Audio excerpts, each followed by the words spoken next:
Hello, everybody. Welcome back to not another Isekai. Oh man, we got some more shows this week, of course. Getting deep into Vinland Saga and a bunch of other stuff. It's nice that we're actually continuing on a lot of these shows because last week was like the first week for a lot of these. But now we're just continuing. Now we're just riding all this season schedule. What is it? Spring, right? Spring 2023. Yeah. Yes, we got good stuff. One show. We did actually drop one show, but we'll talk about that when we get to it. And yeah, pretty much everything here. Although I will say, almost kind of made up for it because there's another show that I watched 2 episodes of. Because I was like 1 episode behind. Um, but yeah, we got some good stuff. So let's start how we always start. So we got Vinland Saga season 2, episode 15.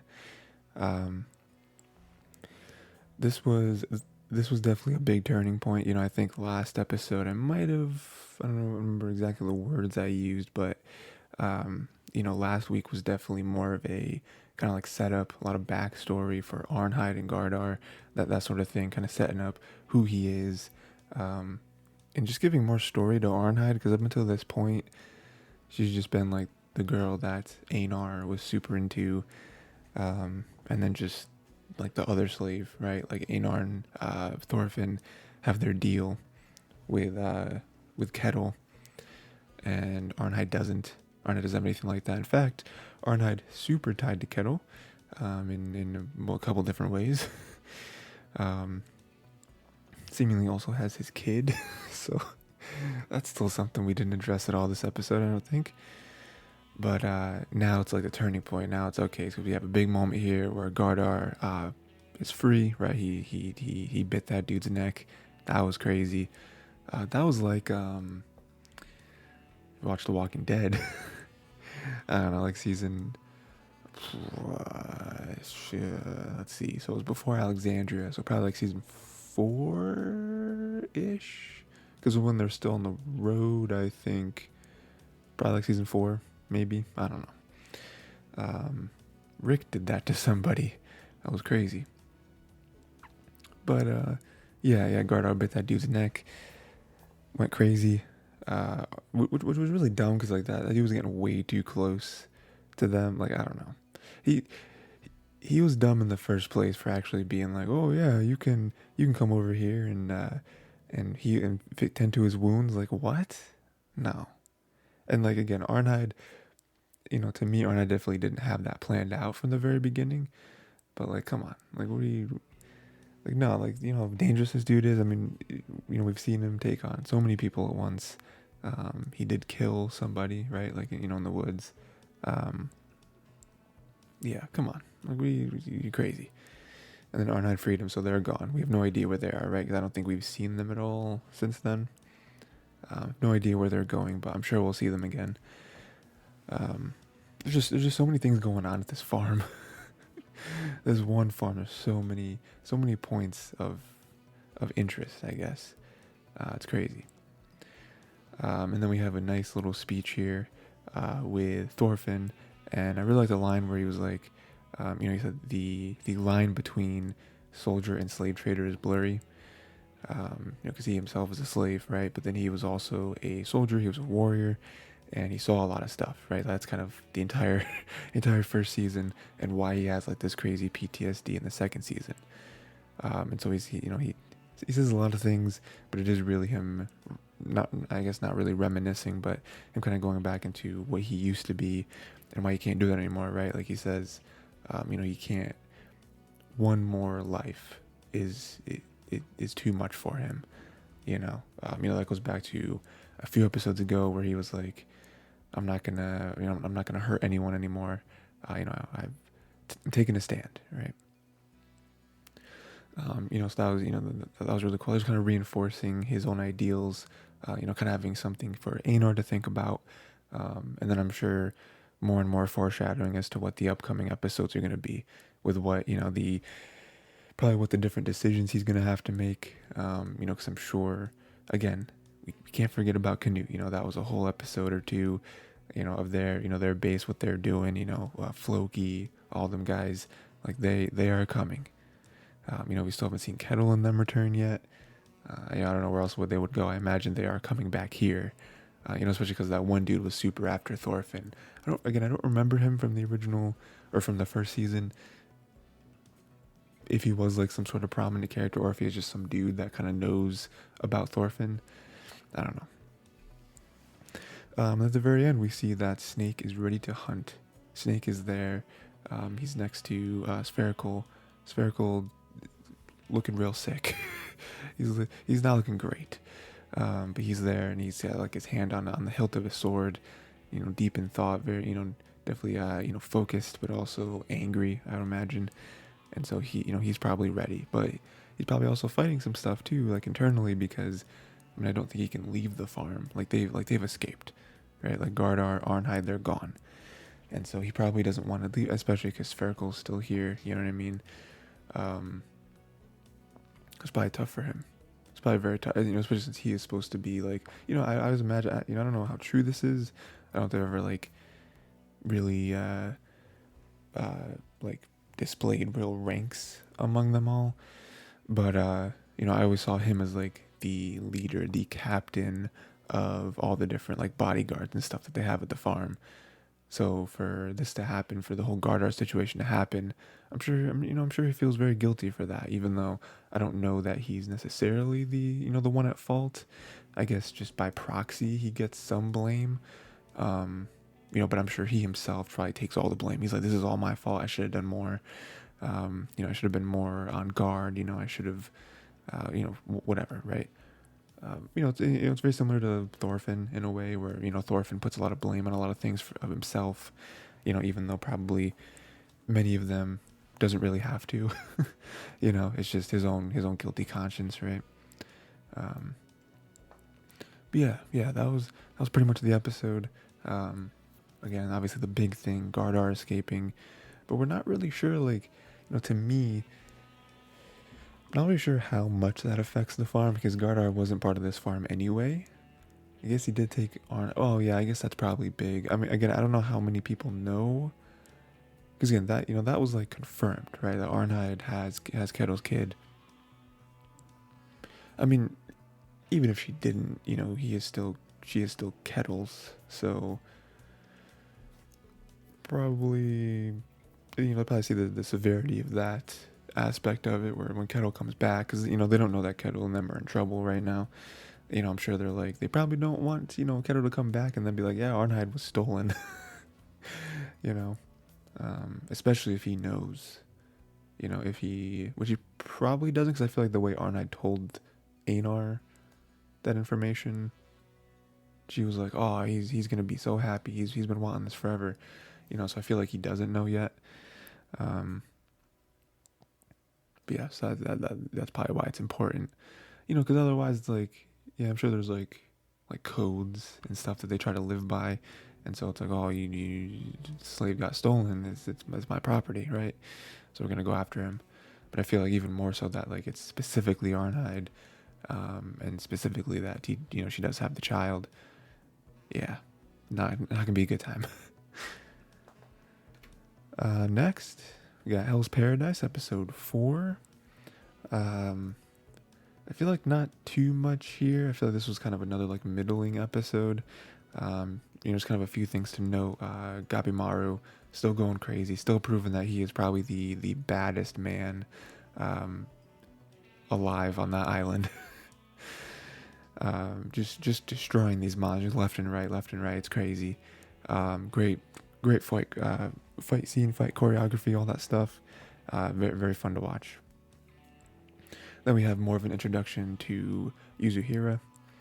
She's just out here playing games, right? She's using her very distinct qualities to to her advantage, to kind of take advantage of other people and their situations, and to survive, I guess. Again, I'm not faulting it, but yeah, she's definitely going to be more of a character to watch. I feel like this is kind of more of what I wanted to see, where, we did have last episode, right, where a lot of people died, a lot of the swords people, the sword wielders, sword masters, but also a lot of the prisoners as well. And so this is kind of what I more what I want to see, where we have these people that are okay, they're here, probably not going to be, probably not going to see so many people just die in a montage again. Now we're kind of solidifying our cast of everyone on both sides, and now we're going to see them really start to kind of work together, or I guess maybe work against each other, whatever the different dynamics are. But now we're like, okay, now we can focus on learning more about each of these characters, because we've already had kind of the initial massacre of the different betrayals and the different oh, you thought you thought we're just gonna do this, but we're not. So that's where we get more to something like Yuzuru, where we saw a tiny bit of her, and I think like the second episode or something. But now we're like, okay, we're learning more about her, and then even towards the very end, like the last like third of this episode was about these two brothers. Don't remember their names. We did see some backstory of them like protecting each other. It's kind of weird because I feel like, if I'm remembering correctly, one of them is one of the like sword masters, and one of them is a criminal, right? Is that, because the way that the one dude has a sword. So unless they just stole it from somebody, I guess that's possible, because some of the sword people did die. That's an interesting dynamic though. That can't be true though, right? Because I feel like, I don't know, be a very twisted character. Yeah, I guess, I don't know. But yeah, we have the two brothers. So again, we're learning more about these characters. I feel like that's important. I feel like next episode we're gonna kind of build off of that, right? Even the one dude, the one like big dude. We learned a little bit about his past, like what he did, and like how why he's here. So again, kind of fleshing out some of these characters for for the rest of the show. We're already on episode 4. You know what I mean? So, but yeah, I feel like probably next episode we're gonna see more of like the plan. Because them just kind of aimlessly wandering around trying to find this elixir probably not going to work, right? So I feel like they need to have some sort of game plan. Some people are going to team up, I'm sure. I can see other people fighting for it, because I guess, I didn't really catch this in the beginning. I don't know if this was like explicitly stated, but, they're making it sound like only one person gets the pardon. Like, I feel like that's not fair, Like, what do you... We're all putting in the work, right? If the elixir gets found, all of us that are surviving should get the pardon. But also, like, how do we, like, at the end of the day, it's going to be like a battle royale then, because it's like, okay, well, one of us finds it. Okay, now we're public enemy number 1. All the other criminals are going to come after us and kill us until there's one left, the bottle of the elixir, and it's like, okay, I get the pardon, So that's... I wonder if that's like easily where the show is going to go,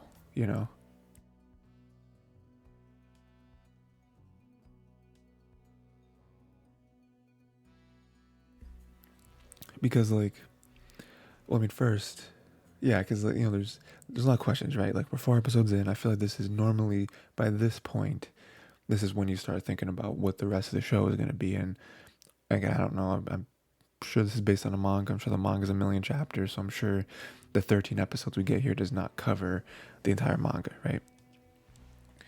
But we can still kind of speculate, where it's like, okay, so is that just the whole show? Is it just the whole show is them on this island finding the elixir? One of them finds it, gets pardoned, that's it?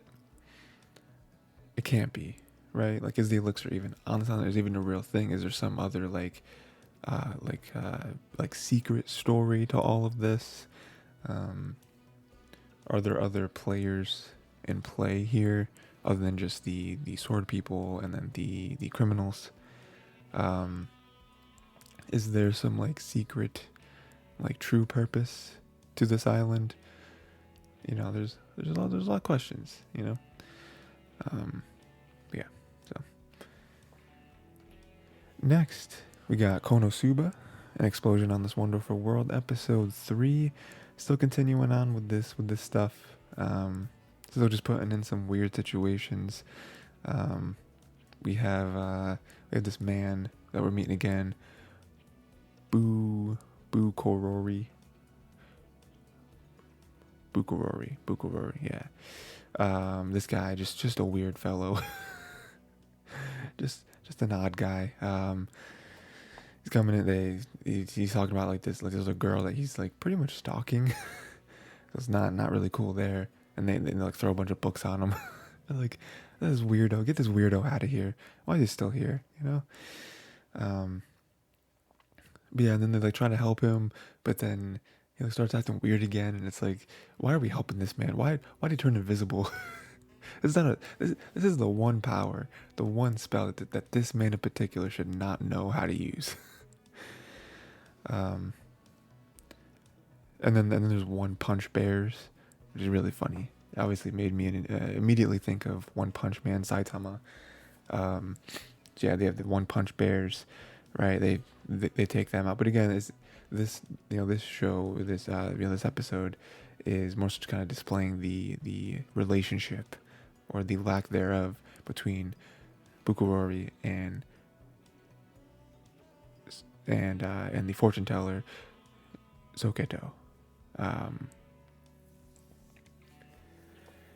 It's very weird because I feel like we don't really know it too well. Like right now, we're just looking at it as, okay, this weird dude is crushing on this girl, and she's just like, you are annoying every day. She even says that too when he does the big like fireball thing that kind of takes out all the bears, but it kind of like hurts her as well. And she's like, every day with this nonsense. get out of here. Like what do you want from me? But then she's a fortune teller, so then we have this great kind of payoff to the whole situation, where he's like, oh man, I won't, when do I get a girlfriend, right? And she's a fortune teller. She's like, oh, this is weird. She's looking in the crystal ball, like, oh man, there's, usually, I mean, when people come to me with this kind of question, like, there's at least one person, and it just means that you're just never getting one. It's never happening. And he's just like super down. And she's like, oh no, my tellings aren't always true. And she goes into like a super specific example where it was like, oh, this one time when I was a child, I forecast the weather to be partly cloudy, but it turned out that it was actually partly sunny, or like some like super like minute difference. And it just makes him feel worse. 'Cause it's like, oh no, yeah, these are pretty much always true. Just like, man, you gotta, you gotta change your approach. This is not happening. I mean, clearly, you're not like, you're doing something wrong. Like twice now, we've seen you, run into these Crimson Demon students. Megumin Union, all these ones, and this time, they were in the library and they all threw books at you. And the first time they left you in the little like ditch that you dug or that you fell in. It's like you're doing something wrong. You gotta just admit that, and you gotta make some life changes. And at the very end, we do have kind of more of a follow-up to that, where Megumin and Union, they kind of ponder romance a little bit, right? They kind of ponder like, oh, wonder what's gonna happen in our future when it comes to that. Megumin talks about, because like, at least on the outside, she's like, very full of herself. So, she's like, oh, it's gonna obviously be this like crazy, hero, and all, whatever. And then Union makes, her own observation where she's like, I could see you getting with someone that's like super normal, just like a super average regular dude. And that's funny because we then look at the main Konosuba show and how, like, I don't know, I'm not gonna say that like what's the what's the main character's name in Konosuba? I don't remember. Couldn't tell you. But whatever it is, he's like this, like the most regular dude ever. They don't have, they're not necessarily in like a romantic relationship in the main show, but they definitely have their moments. And so, I think that's kind of funny where, I don't know how intentional that was. Uh, but if it was, that was a nice little nod to the main show where they do kind of have their moments, and it's like, yeah, I could definitely see that. But yeah, that was pretty much the whole show. A lot of focusing on these, those other two new characters that I'm sure we'll see pop up again. This is already the second time I believe that we've seen Bukurori, be here. So I'm sure we'll do more of that. And yeah, just some more good Konosuba stuff. I am still waiting for them to learn some magic, because it is all just like smoke and mirrors at this point, I feel like. So then we have Dr. Stone, New World episode 3. Um, this is just like the like hoarding episode where they are reaping the rewards of a lot of their hard work, right? So they have a ton of wheat now. It's been a few months. All this wheat, crazy amount of wheat. They got bread for days. So much bread. They are never gonna go. They're gonna get sick of bread, honestly. So that's cool. They now have pigs, which can be used for meat, obviously, but then also for like truffles, which I know is like the one character, the one like very very slithery character. I don't remember his name, but he's got like the black and white hair, wears like the robe. He's like, well, I mean, truffles, they're very expensive, right? They're in the real world, but it's like, it is funny to see that, him like mention stuff like that, because we're in like the Dr. Stone world where it's like, yeah, but we don't really have currency. We don't really have goods and or services in that way. Like capitalism doesn't really exist. The one dude, I don't remember his name, the like sea captain, the greediest man on earth. He injected some currency into the world. It's not really sticking. Obviously, it's not like every episode. It's like, oh, we're gonna buy and sell stuff. But even with that, it's like, I don't really think we're gonna get the whole like truffle thing the way that you think we are. But and then on top of that, they finally made gas, right? So we have gas now, so that's awesome. They're able to like drive the boat, so now we are upping stuff, right? Like, I think people talked about, people have compared this show to Minecraft, where it's like you start with nothing, you build stuff, that leads to more stuff, and then there you go, right? And this show, especially this third season, I feel like has really, I've already talked about this before, but they really leaned into the like video game-ness of it. So now they got wheat, pigs, truffles, they got gas, so they can do the boat. Probably like upgrading the like car, like gorilla, whatever that the old man made. Now we're getting somewhere. Now we have these different types of advancements that are really going to open up the world to us. And that's really exciting for me, because I feel like the basis of this show with Senku and everyone just kind of advancing their technological state, right, is fun, but to me it's not. It's like, it's not something that I feel like can carry the show. I feel like if it was just that, I'd be like, okay, yeah, it's fine. But it's like, I don't really care, because at that point we're just kind of watching stuff happen. And there's no like end goal. I mean, I guess the end goal is just like, oh, once we get to the internet, I guess that's probably modern, right? But I do like them being able to open up the world like that now, when they have like a real boat. They're gonna upgrade their cars, maybe get the planes or something, right? We already have a hot air balloon, because there is still that mystery, that mystery of what the petrification beam was, where it came from, why it happened, who was behind it, all those questions. I feel like is what's driving the show. I feel like it's what's necessary to make you care about these characters, and more than just a slice of life way. If this was billed as a slice of life show, then it'd be fine. I'd be like, oh, I don't really need a story like them. Like, I understand that this show is only going to be them building stuff and getting, to each next step, each rung on the ladder, right?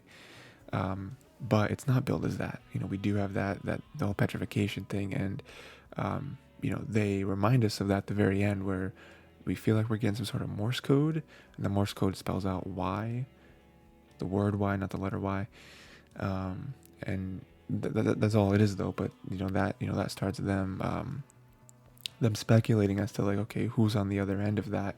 Is it maybe someone who was on the other end of the petrification beam, someone who has some information, maybe someone who was part of the team that caused it or whatever. So, that's what the show, I feel like, needs to keep doing, where it's like, hey, remember, the show's not just about growing wheat, like, we need that, but the show is really ultimately about why was this, why did this, Earth, literally planet shattering event, why did this occur?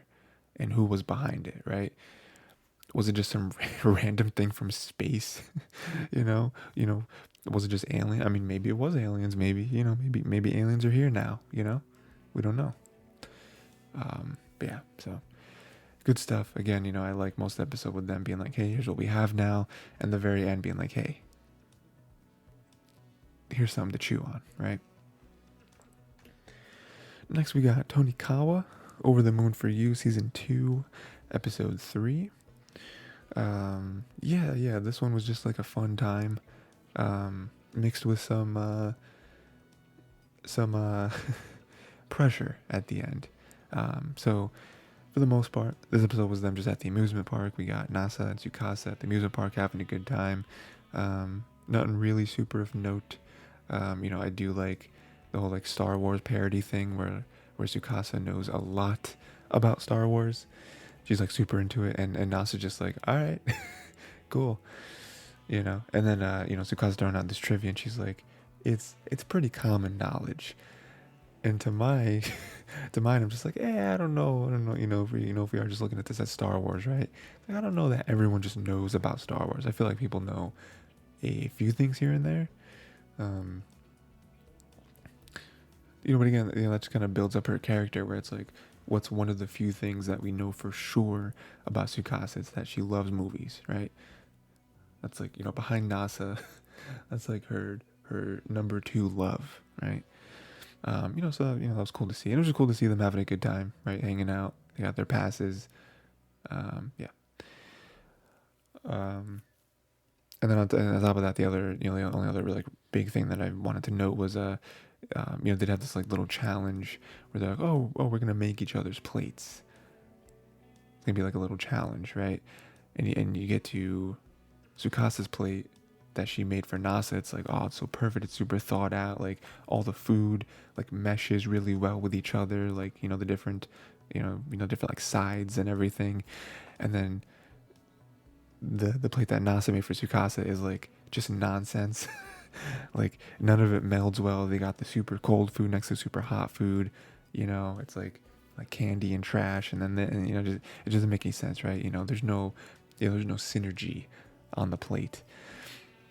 And he's like super embarrassed about it. She's like, nah, whatever you got, I got. So that was cool. But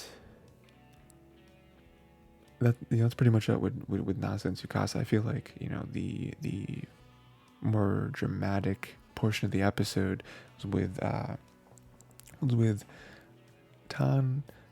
with Taniguchi and Yanagi, where they were at the amusement park as well, and they were definitely, I would say that Taniguchi was sweating the entire time, and Yanagi was also kind of thinking about it, but, like, she was playing it way more cool. Or I guess we were just maybe more in Taniguchi's head, so so we were able to see his perspective a lot easier. But they had this they had this battle to to hold hands, and Nas and Tsukasa kind of started following them the whole time.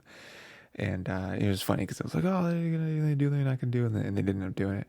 And then Yanagi comes in the clutch. Is like, oh, I'm kind of scared. Do you want to, Yanagi making it super easy for this man the whole time, and he just wasn't able to seize the opportunity, as much as he should have.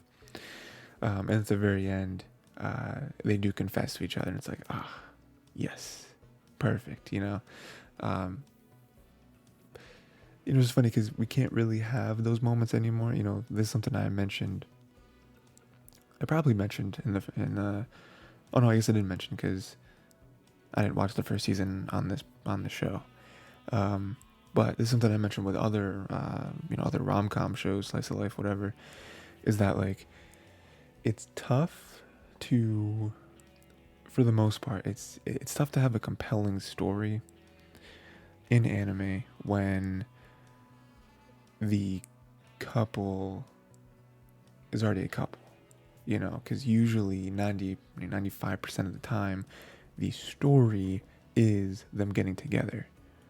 It's like, oh, the back and forth, the different, funny situations, the awkwardness, maybe the different friend groups, all that stuff, right?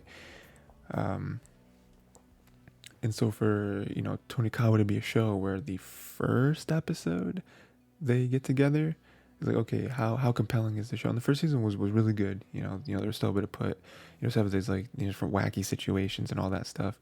The second season I still feel like is on par with that. I would very much like for them to kind of up the ante a little bit, because again, for the most part,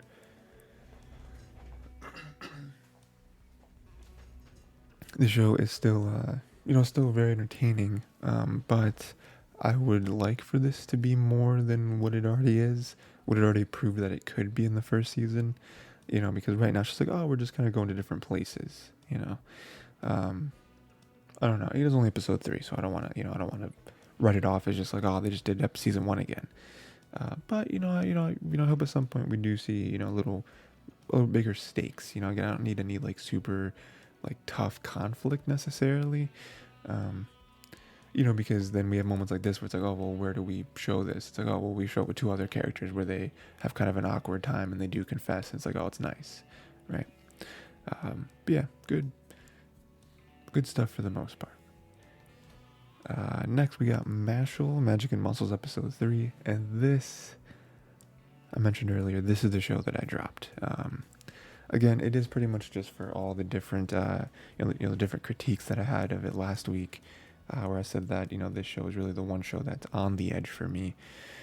We're just like, I watched like the first half of episode 3, and by that half a point, I was just like, yeah, I'm not really feeling it. I mean, again, I don't believe it is a bad show. I don't believe that if you like it, you're wrong. I don't know. It just wasn't really doing it for me. It was, it was too much of like too slapsticky for me. And yeah, I just didn't care about it. Like, I don't know, like comedy, I feel like is so hard to do in anime.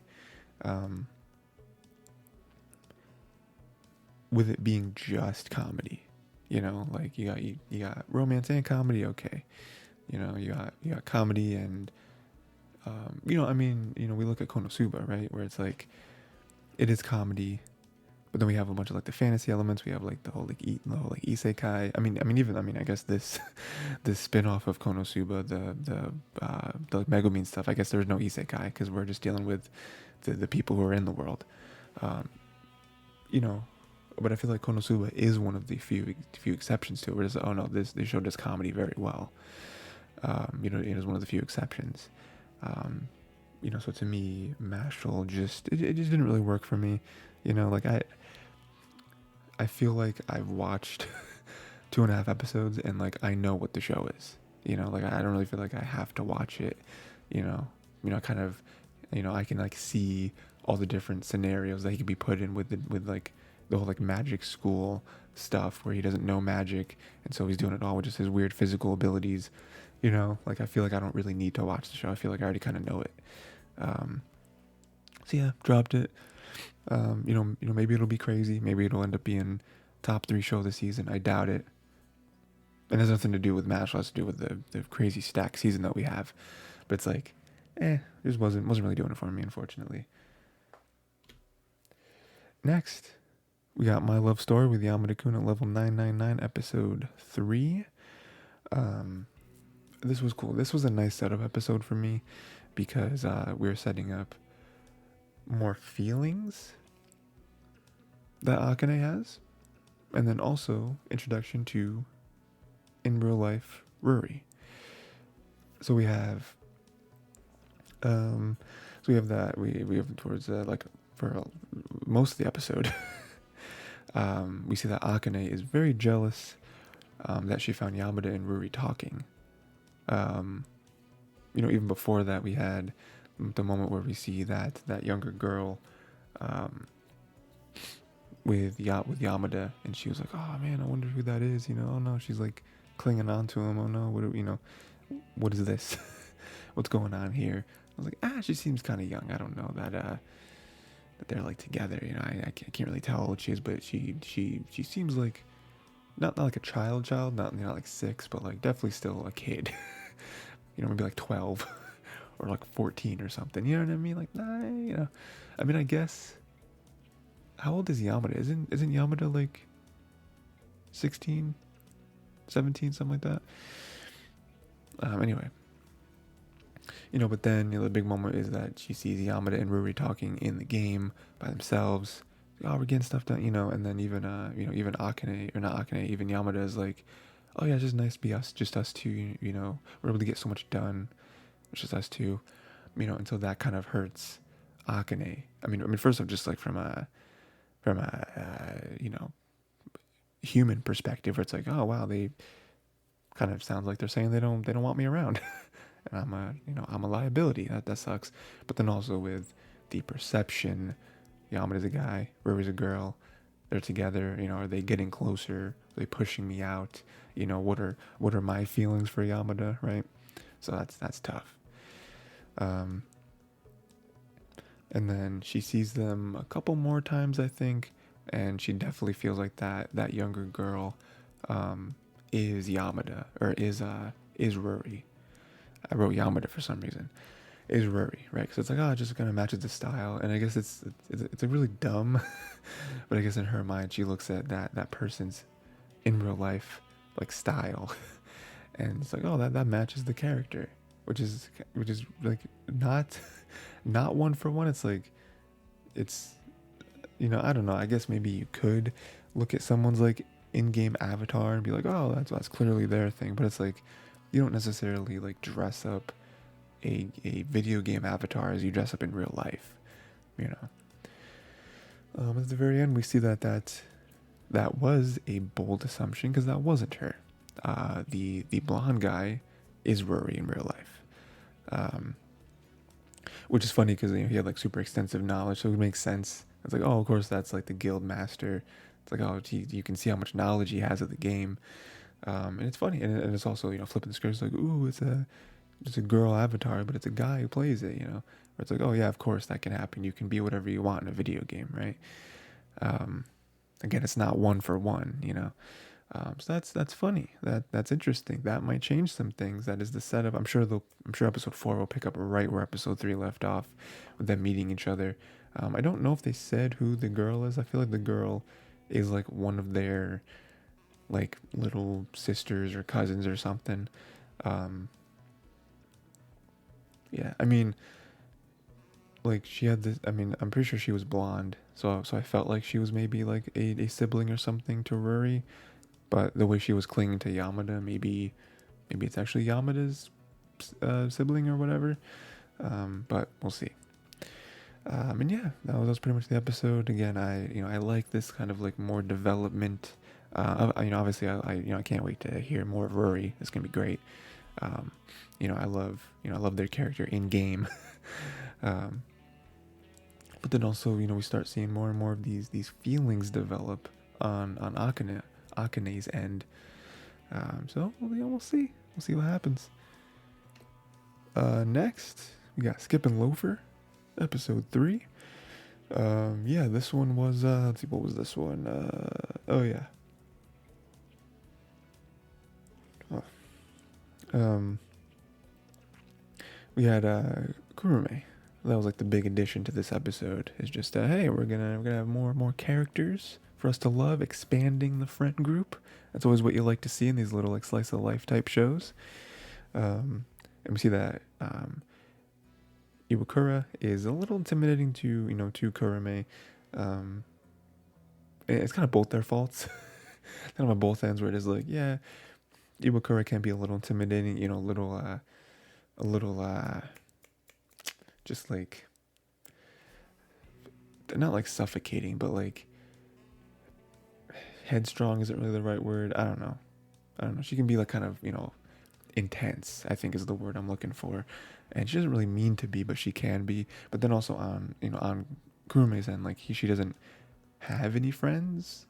You know, and this is I didn't write this down, but she does kind of mention it at some point where, or no, I don't think she mentions it. I think she thinks about it, and she's just like, oh well, everyone, you know, keyword. She used the word probably. You know, in her mind, she's like, you know, everyone probably thinks of me as like some like nerd or whatever. You know, they think I'm weird. You know, and so like she kind of uses that as her excuse to not get close to anybody, which is like super sad because it's like you don't know that though. Like you, again, the keyword probably, it's like, well, that's just your own, like the image that you're projecting on yourself. It's like, yeah, sure, some people might think that, but some people can think anything. You know, like there's other people that might really want to be your friend if, you know, and, you know, it could be, you know, it's not only your responsibility to reach out to other people, they can obviously reach out to you, but it's like, you know, you can't just assume that about other people. You can't assume, you know, the same way that people assume things about you that you may or may not be, you can't assume things about them either, right? So, but, you know, that was cool because, you know, they do hang out more, right? We have, you know, we have a nice little detour where, you know, we see Iwakura trying to volunteer for the student council. They don't take members though, I guess. They don't take like volunteering, which I don't know if they explain that, but it's like, how do they get new members then? You know? But Iwakura does still get some very nice advice from them. She takes very seriously. She takes notes. You know, so that was cool. You know, just kind of adding to her character, you know, just adding to her aspirations, all that good stuff. And then we do see more of Kurume. And, you know, she does loosen up a bit at Star Max, you know, and this I feel like, you know, again, the previous scene with Iwakura and the student council and all that is what she wants to be. Again, her whole life plan, right? She has her entire life planned out till literally the day until after she's dead, right? Like she, you know, she knows what she wants to happen with her ashes. You know, ridiculous. But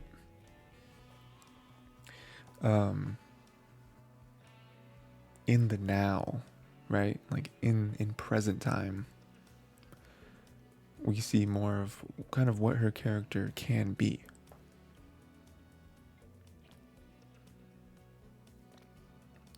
Where she is really good. You know, even though a lot of other people may not think it, you know, even like her loved ones are just like, yeah, you know, she's not like super great with like social stuff, right? Like she's really good at her studies, you know, her classwork, all that stuff. But like socially, she's not, you know, she's not really good in like those type of situations where it is funny that they kind of have that perception of her because that is kind of, you know, I mean, they're her loved ones, her family, friends, like they know her very well. But it's funny to then cut to now with episode 3 and her kind of like her like, you know, her like collecting you know, all these friends, right? And, you know, she has so many people around her that like want to hang out with her. that she is Kurume, and this was really a big, um, probably the biggest example of it so far, because she was able to kind of not like turn Kurume, but like get her as a friend, I guess, which is kind of a weird way to put it, but help Kurume be comfortable being friends with other people. Even though Iwakura didn't really, like, that wasn't her intention. She didn't come into it being like, okay, I know what kind of person Kurume is and I'm going to reverse engineer this. Like, no, she was just being herself. She was just trying to have a good time, invite Kurume out to Star Max, right? Trying to make her be a part of it. Not really doing anything like super intentional. He doesn't have this like overarching, and then even after that, we have, Kurume inviting Iwakura and then accidentally inviting many, many other people when she didn't really want to, which then leads to another great moment. And I'm really starting to see how her character, I feel like, is going to play into the rest of the show. We have Murashige, and how she is probably my favorite character of the whole show so far. And again, she's gonna be the character that's kind of in my mind, she's gonna be the one that's kind of on the outside who's like super perceptive of everything, right? To me, I feel like another like rom-com, I guess, that I really enjoy is Toradora. If you haven't seen Toradora and you like rom-com type stuff, that definitely go watch. That's definitely one of the best.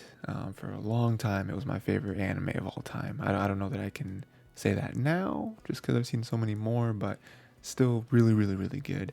And to me, I'm not going to spoil it, but there's this character, Ami, who is this character, who is where I'm getting, who I'm comparing Murashige to, where in Toradora, Ami is super perceptive of everything, of like the whole situation, all the different characters, what they want, what they're clearly going towards.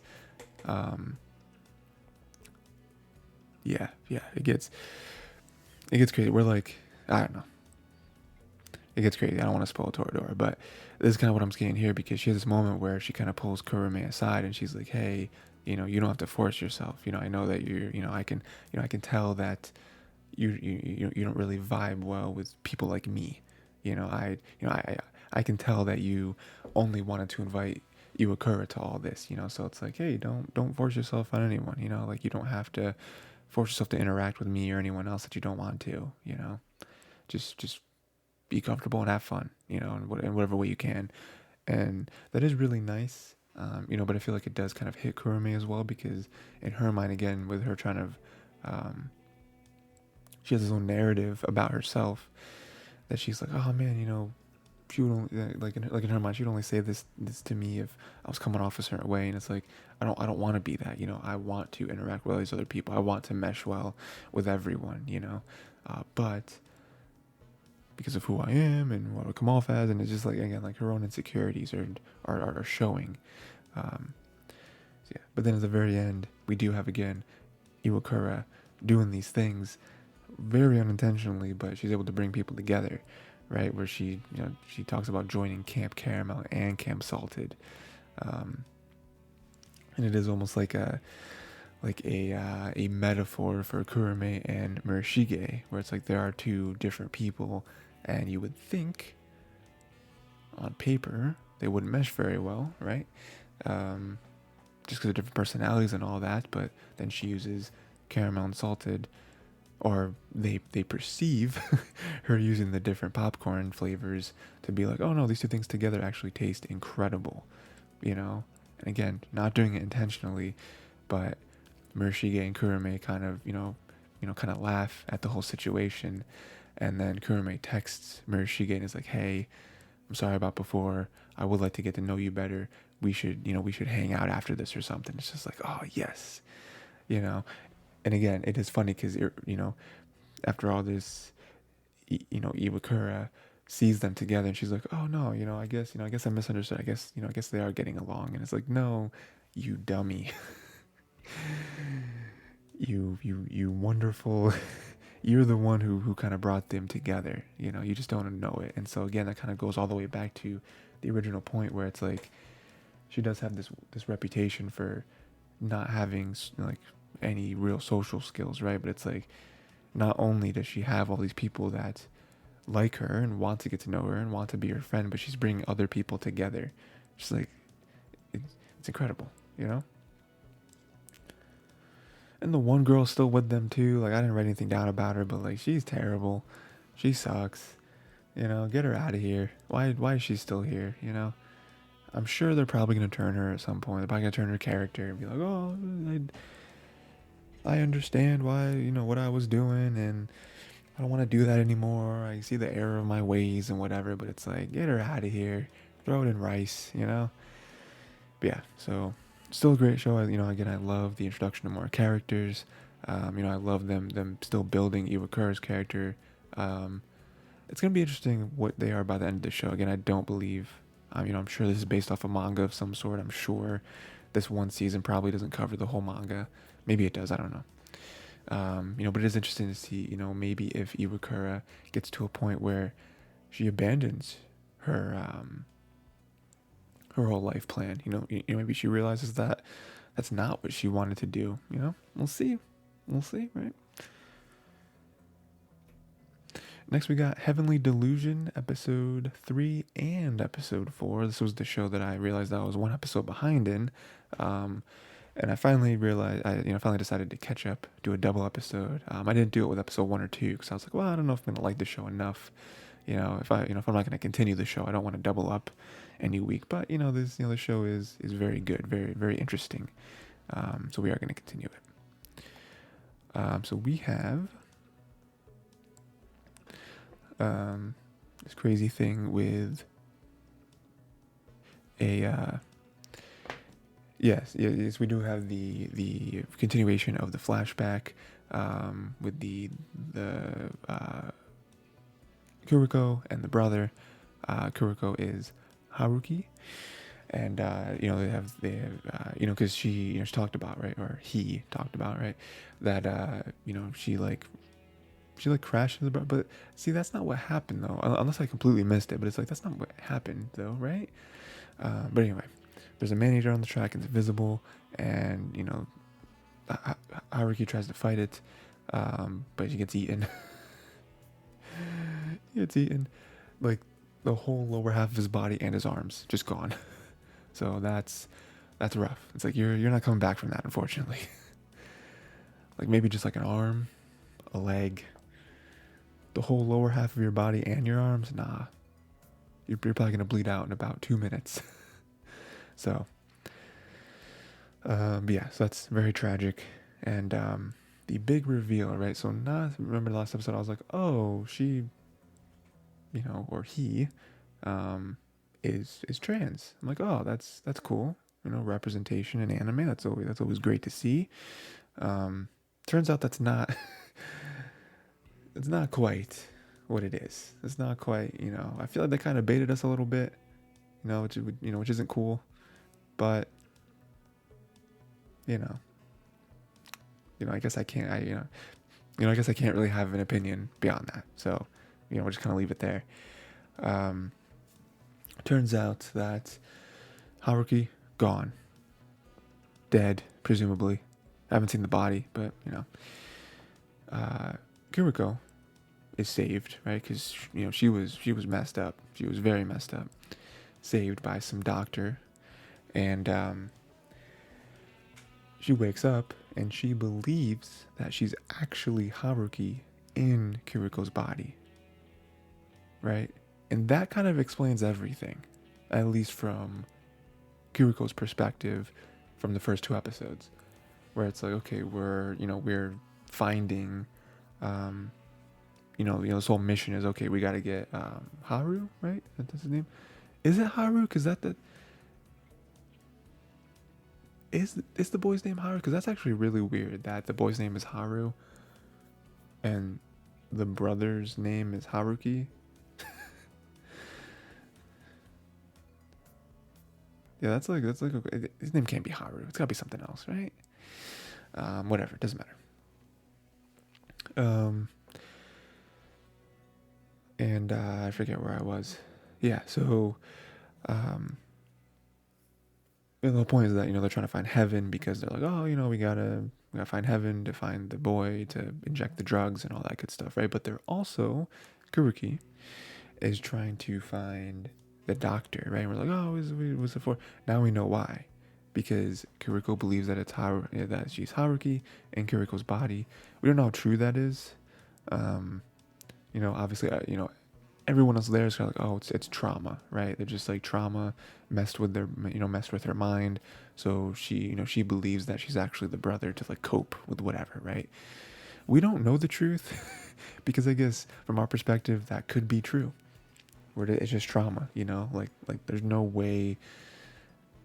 I guess we can just believe them and be like, oh, well, they're in the body and the mind and whatever.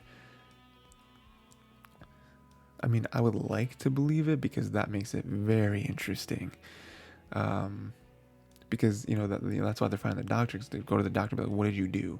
I guess if and hopefully when they do find the doctor, there'll be some explanation. And it'd be great when he's like, oh yeah, but it doesn't make any sense though, because like then we get to the question of why.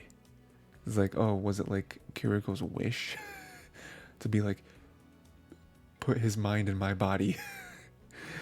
It's like a weird request. Or it's just like his own twisted, like, we never, what's the Jurassic Park quote where it's like, we were so focused on if we could, we never stopped to think if we should, right? Or something like that. I probably butchered it, but the whole point is the whole dinosaur thing, right? Where it's like, oh, they're so focused on if they're actually able to bring dinosaurs back. We never stop to think, should we bring dinosaurs back? Is that a good idea? So that's kind of something here, right? Where it's like, is it just in his own mind? He was like, this is something I can do. I'm going to do it, right? We'll see. And then, so that's like a big mystery thing here. And then what else do we have? And then we have another crazy thing, right? Where they get attacked by another monster, and it's that fish. It's the fish with the arms, which is the same fish with arms that we see that one kid in the incubation chamber place, where he like drew it. So it's like, what's the connection there, right? Like, is he like some sort of seer? Is he a seer? Is he like an oracle of some sort? What's going on there? Is this information being fed to him? Like, that's where the mystery is. Like, this whole like Last of Us parody that's going on here with Kiriko is fun, right? It's cool. It's cool to see them kind of survive and the different, their hunt for whatever heaven is and then whatever the doctor is. That in itself is already, is already captivating enough. But then we have this other place over here where it's like, what's going on here? What is this place? How come that one dude can draw things that exist in real life even though they've never been outside? What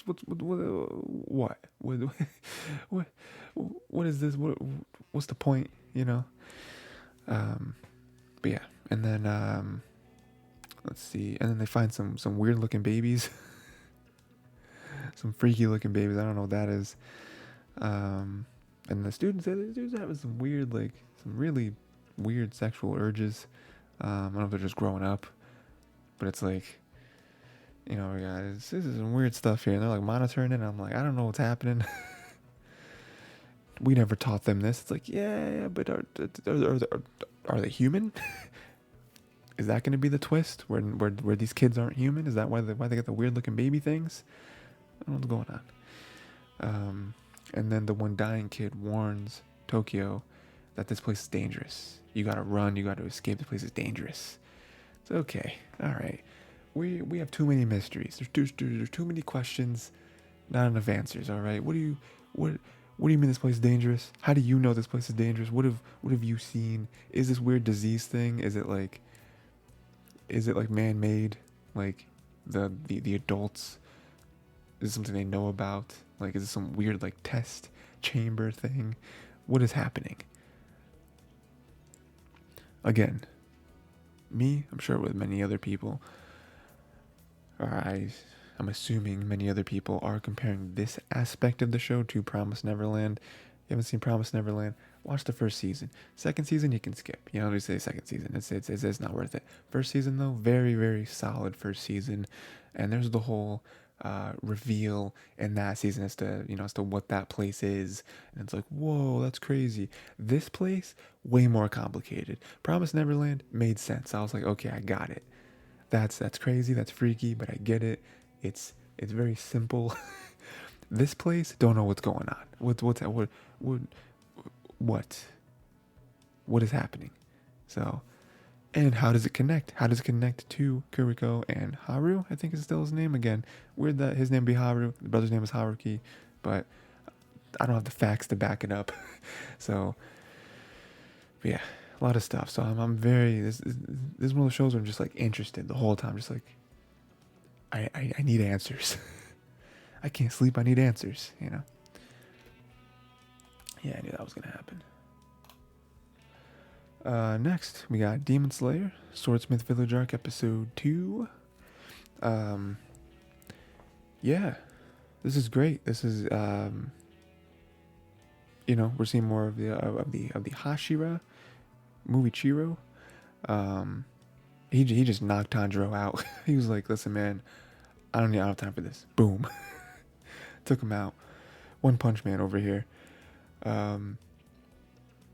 But again, there are some more mysteries here being introduced, right? So we do have this. The key was for this mechanical doll, that I guess is like a super, used for very intense sword training, right? Because he's crazy, and it's interesting because he's like modeled after some sword master, whatever, that lived over like 300 years ago, which is cool.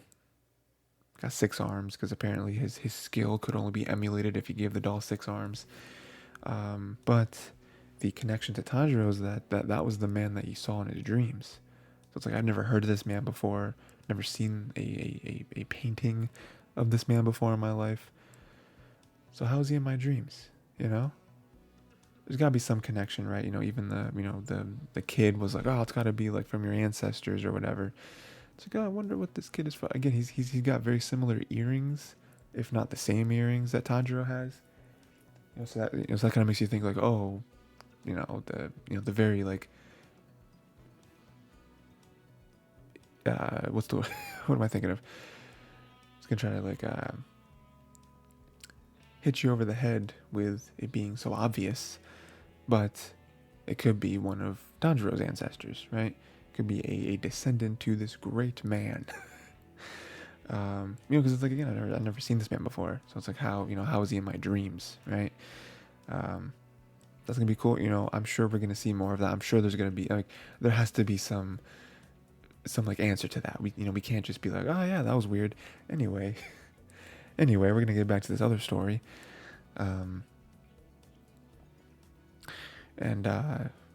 yeah, and then we just see more of the Hashira. Super unlikable personality.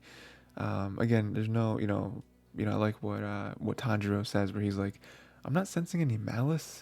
Like, he's not like trying to be mean to us because he doesn't like us or whatever. Like, because he like hates us. He like actively dislikes us. That's just kind of how he is. It doesn't make it right. It doesn't make it fun. It doesn't make him, again, he's very unlikable. It's just kind of like how he is though. Like, and so they like, they want to train now to get better than him and defeat him, and the kid goes a little too far. But two big things here. One, we see Tanjiro getting better, training with this doll, so that's really cool. We love a good training arc, right?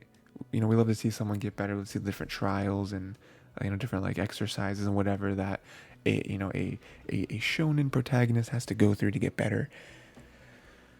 But the puppet breaks and a sword is sticking out, and so that kind of connects to what we believe the other character, don't remember her name, the like pink and green character. What she was talking about, she's like, oh, the rumor has it that there's a super ancient, powerful sword hidden somewhere in the woods. But 1 + 1 probably equals 2. You know, that's probably the sword that she was talking about. So what's gonna happen there? You know what? I mean, what's so special about this sword, right? That's a question. Um, that's probably the only question. I guess it's a question. I mean, you know, it'd be cool if next episode we learn more about the sword. I imagine we're going to. It'd be cool if we learn more about the swordsman that this was modeled after, because I'm sure he has questions about that. Um, I mean, I should just see more of the Hashira. You know, I always like seeing more Hashira. So, yeah, a lot of good stuff here. But I feel like next episode is gonna be like the one where we learn a lot uh, and we see the whole payoff of this one too. You know, because it'd be cool if maybe other people are searching for it as well. So, and I just really want to see what's so special about this sword. Like why, why is this, why, why is this, why is it so fabled, right? So, next we got Mobile Suit Gundam, Wish for Mercury Season 2 Episode 2. Let's see, this one was good. Last episode was cool, but this one was like, okay, now we're getting into it.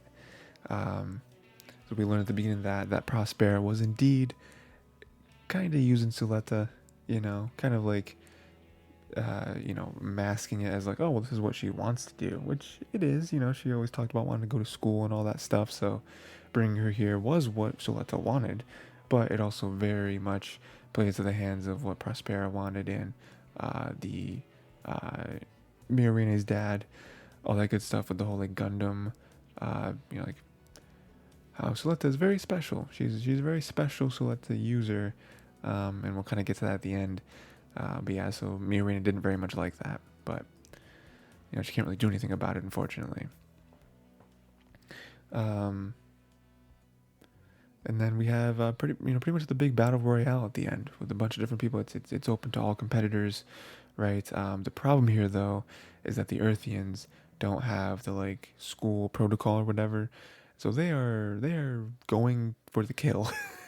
They are murdering people. Not supposed to do that. You're not supposed to do that. That is not what this is. A school.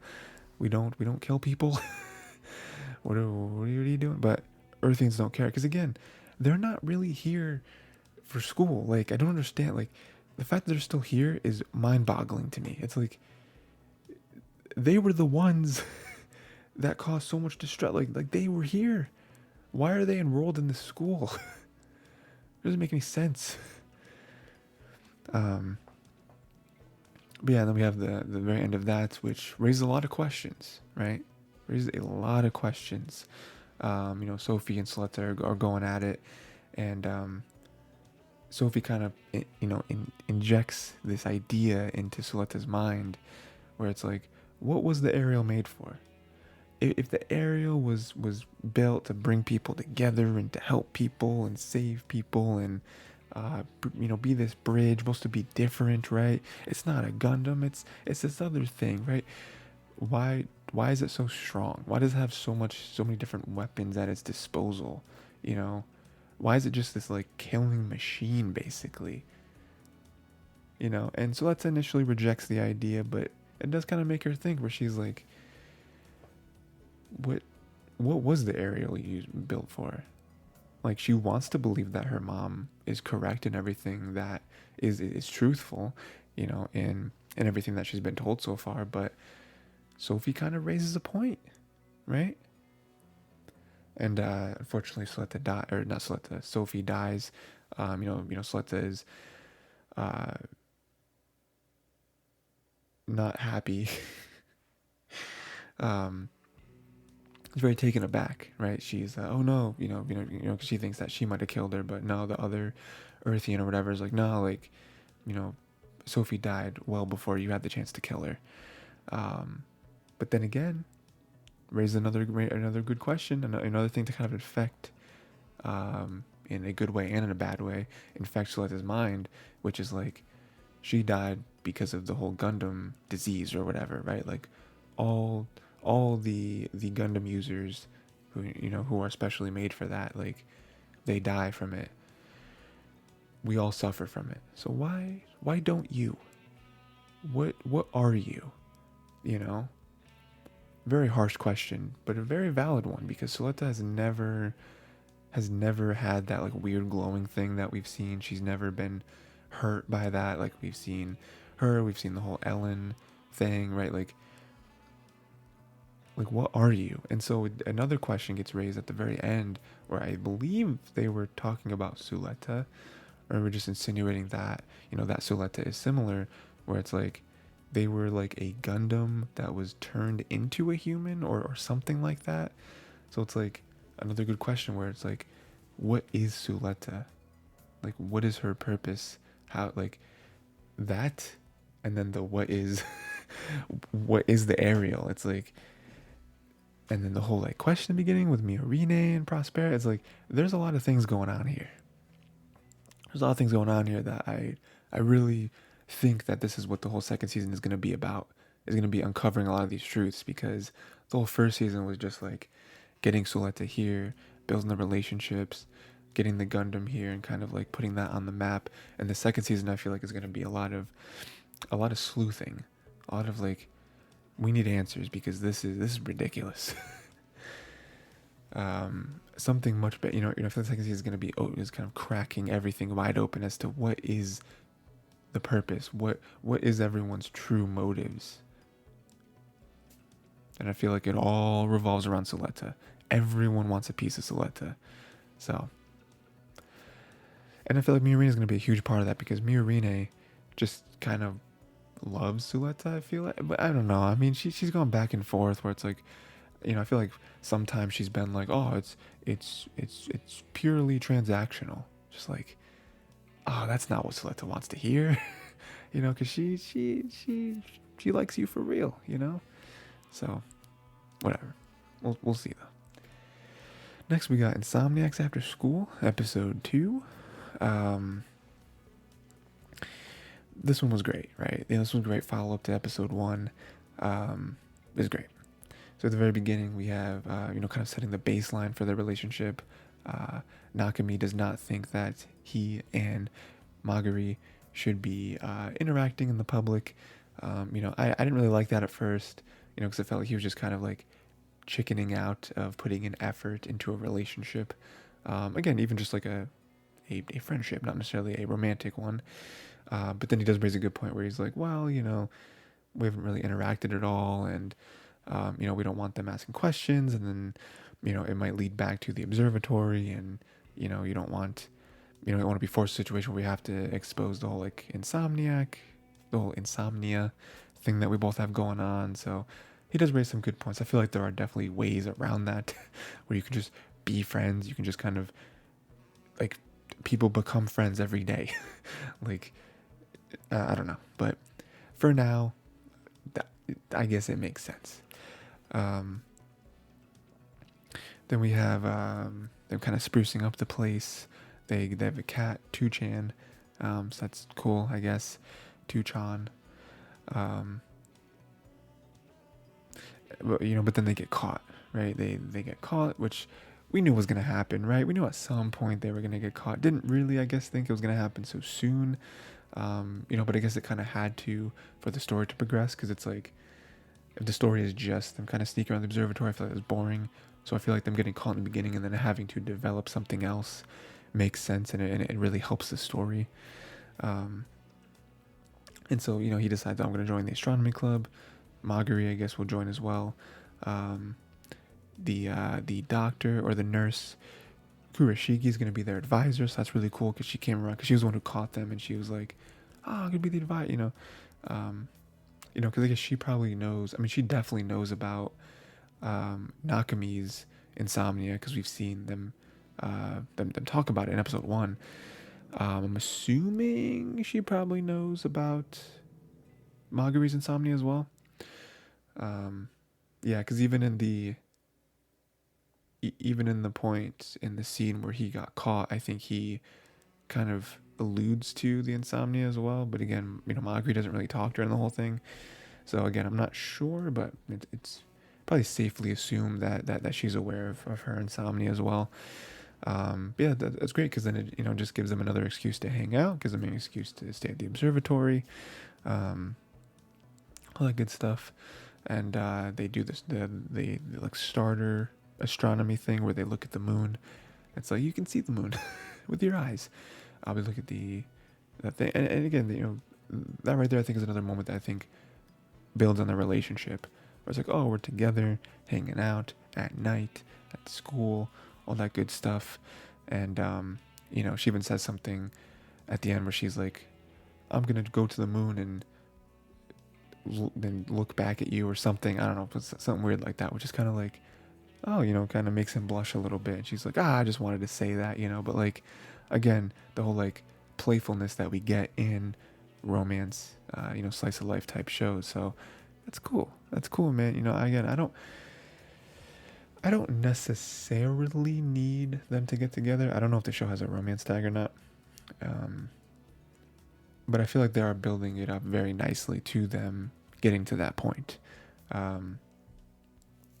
Yeah, and the whole astronomy, aspect to it, where they're actually doing it, and not just like we're in an observatory, I think is nice, and I think will give them a lot more opportunities to, I don't know, just have those types of conversations, I guess.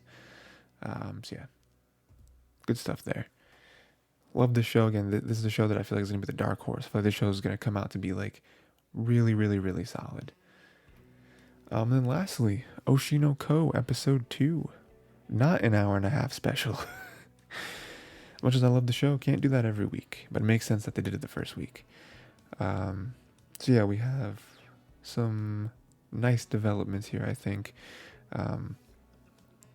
We have Aqua impersonating that little idol agency and denying Ruby because he has this whole mindset where he's like, I can't have Ruby become an idol.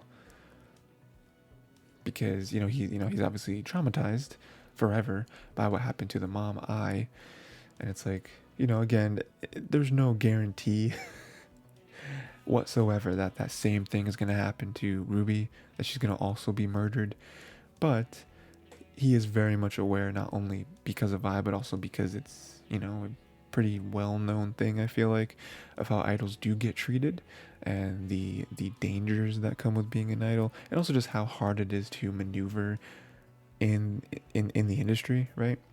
So he just wants to protect her from that, which is very sweet, but it's also like, you can't not let Ruby live her life. You know what I mean? Like, she's a different human being than you. Yeah, but even that right there, like, we see the lengths that he's willing to go. And then Ruby gets scouted, so then Aqua then impersonates a like Strawberry Productions